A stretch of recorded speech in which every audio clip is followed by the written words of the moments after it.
I have been getting tons of questions about how to master the cross-legged get up. That's the get up where you get up and down from the floor with your legs crossed smoothly and with control and hopefully not too much bumping and bouncing at the bottom.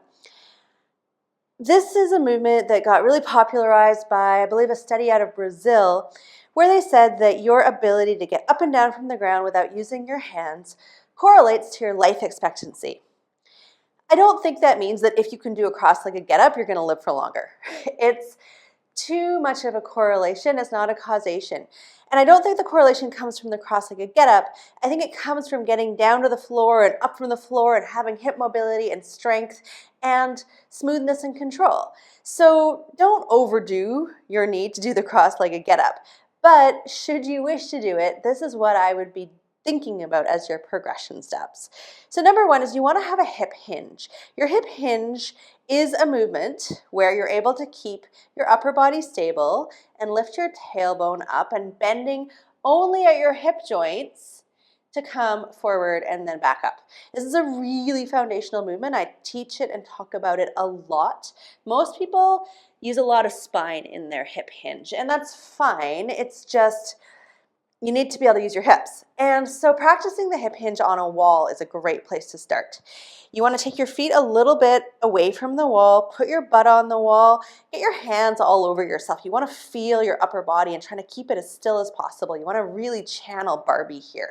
So upper body stays still, and all you're going to do is tip your upper body forward slowly and feel your sit bones slide up against the wall. And that is the movement of your pelvis relative to your legs. In other words, that is your hinge.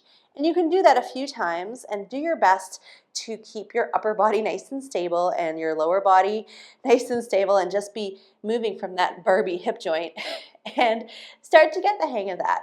And if it doesn't come perfectly today, if you feel like you may be moving your spine, don't worry about that. This is a journey. It's a process. It's why I teach this a lot, is because this is a remarkably harder movement to isolate than most people realize. But that's the basics of it. That's where you're going to start. Your next piece is let's come down to the ground and we're going to actually sit with crossed legs.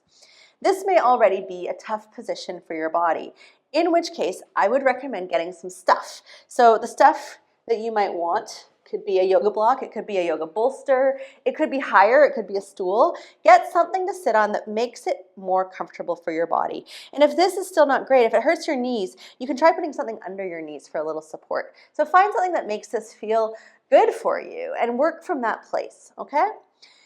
Your next step here is put the sides of your feet on the ground, because that's where we're going to be going later with this get up movement. And now what we're going to do is we're going to do that same hip hinge that we did on the wall as best as we can on the floor in this cross-legged position. So you're going to think about tilting your sit bones upwards and leaning forward, and make the leaning forward come from your pelvis and not from your back.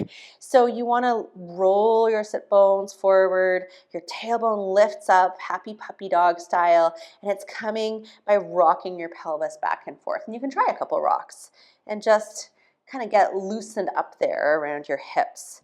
This is a tight position for lots of us. So if it's tight for you, do this more.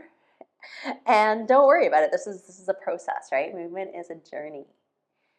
All right, so from here, let's switch sides. So you want to always work on both sides when you're working on things like crossed legs, because it's a different experience for yourselves when you switch the cross of your legs. And now we're going to bend forward, and we can go a little deeper. We can get our spines involved and maybe go a little deeper in our hips if we do a big reach. So if you pretend there is a delicious almond croissant right at the edge of your yoga mat, really reach for it, look at it, try to get it, and then come back up. Okay, so that's one way to get deeper into your hips. So there we're doing a compound movement. You want to start by tilting your hips back, by tilting your pelvis back, your tailbone up, and then you can add that reach and go a little deeper and feel it kind of really get in there, snuggle in. So that's a great way to start to build some of the mobility that we're going to need when we start going into the cross-legged get up itself. Okay, so let's do that.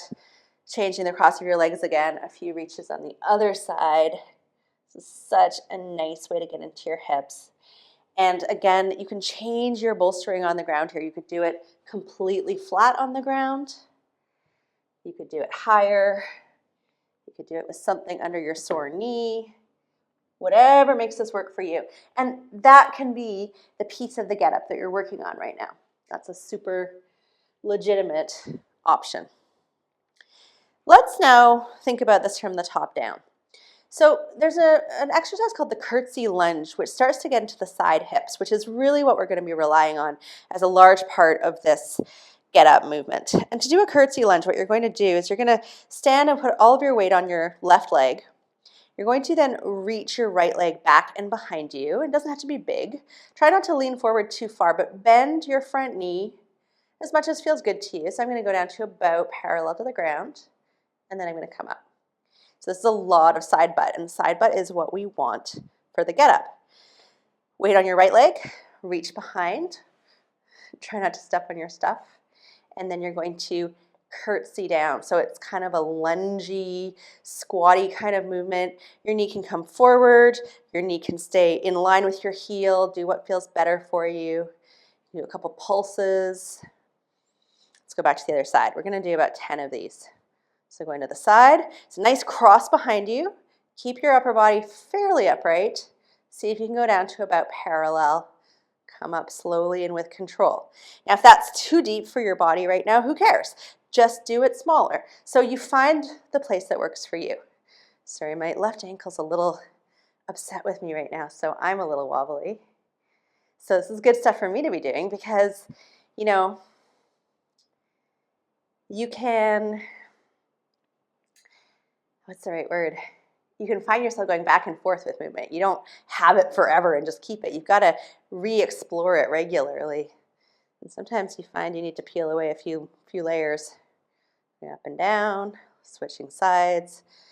Left leg crosses behind and back. You're just sinking down into that right hip. Getting some really nice right hip action here. And you can change your leg every single lunge, or you can do a few on one leg. You can absolutely add weight to this. The variations are endless. So I think I said we were going to do 10. I'm a terrible counter, just like 99% of other movement teachers. So I don't know how many we've done. Let's do a couple more on this side. I'm feeling my hips now for sure. Hopefully you are too. Getting into our hips is such a treat. One more on this side, by which I mean 3. So going down, coming up, thinking about staying fairly straight through our upper body. Beautiful. Okay, so now we're going to go back to our cross-legged get-up. We're going to do it from a higher height. And so especially with working on get-ups, it's all about finding the place you can do things from. So maybe you've got a low bench. Maybe you've got your chair. Maybe you've got a bolster on the ground. But I want you to find something where you can sit on it and cross your legs. You're going to lean forward, so this is your hinge. And you're going to press into the sides of your feet. You're going to reach forward, and you're going to see, can you get up from here with some control? And then can you lower down from here with some control? Let's try that again. Reaching, press into the outside edges of your feet, lean forward, and come up. Reaching out, lowering with control. So if your lower is a thump, you need more stuff under your butt, which is fine. It's about finding your edge. So find what works for you, okay? Beautiful. Let's switch sides. So I've got my left leg in front now. Reaching forward, I'm pressing into the outside edges of my feet. Leaning forward with my hinge coming up. And then lowering down. Make sure you're sitting on something stable. I don't actually recommend a yoga block on top of a bench. And you can do a couple more of those. Just mastering this range of motion.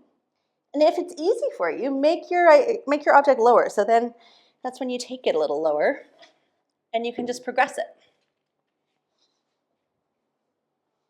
Like so. And find the edge you can control. Do a bunch there, do a few every day, and then lower it once you're ready. Let's come back down to the ground. So this is a nice way to work on the bottom end of things. So I'm going to sit on my bolster now just to keep switching things up. And I'm going to be in my cross-legged position. And I'm starting by doing that little kind of tilt, lean, hinge, just coming into my hips a bit so my body's very vertical. And then what I'm going to do is I'm going to press my hands behind me on my bolster, and I'm going to see, can I press up with my hands here? Leaning forward, pressing up, coming up just a little bit. So your hands get to be a bit of a power assist. And this would be a great option if you wanted. You could have a couple yoga blocks behind you, and you could really push into your hands and use that as a different way to do an assisted version of this get up, using as much support as you need right now. So you could definitely have a little pile of yoga blocks. That would be a great way to work on this range of motion that might be a little deeper than you're quite ready for, or not. So it's about playing around, but I definitely recommend this having something for your hands to push into to get off from the bottom. And all you need to do here is just lift up. And as you lift up, press into the sides of both feet. Like, feel that press, because that's what's going to lift you up in the end, is this cross tension between one leg and the other, like so. So you don't need to come all the way up here. All I want you to do is to practice getting up off the ground, using hands as much as you need to or as little as you need to, okay? Now, one thing that can really help here is having a counterweight. It's very counterintuitive, but having something in front of you that's fairly heavy can actually make this easier, because it'll pull your body weight forward and help you be more smooth. So that's a great option that I picked up from Old School Moves on Instagram.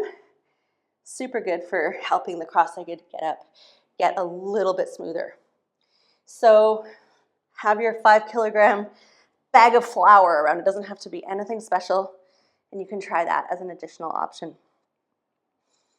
So that's the cross-legged get up breakdown.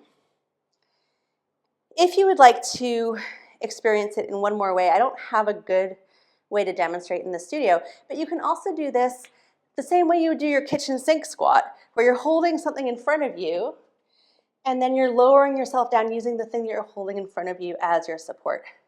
This block of wood is not a good option for that. But if this was your kitchen sink, that's what you'd be doing. And that's also a great way to give yourself a moderated load, to build strength and mobility without the full weight of your body. So work on all of those pieces, and eventually you are for sure going to find yourself becoming smoother and more capable with the full expression of the cross-legged get up.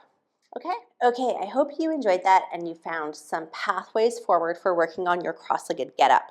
I want to emphasize the fact that the cross-legged get up is not the only way to get up from the ground. It may not even be the best way to get up from the ground. It is just an option. It's the strength and awareness that you build in learning how to do the get up that's going to really serve you well, especially as you start taking the get up more and more into your regular life. If this is work you enjoyed and you'd like to do more of, I actually have a free 28-day start squatting challenge that would be right on point to help you build a better hinge, better awareness of your hip-spine relationship, and more strength getting up. And you can grab that through the link in the caption below. So that will help you start to squat as in full human resting squat, which obviously is also a get up option for your body if you have that capacity. So, again, think big with movement, but what you do to work on your cross-legged get up will help you with your squat and vice versa. So I definitely recommend picking up that freebie in the caption. Okay, thanks for joining me.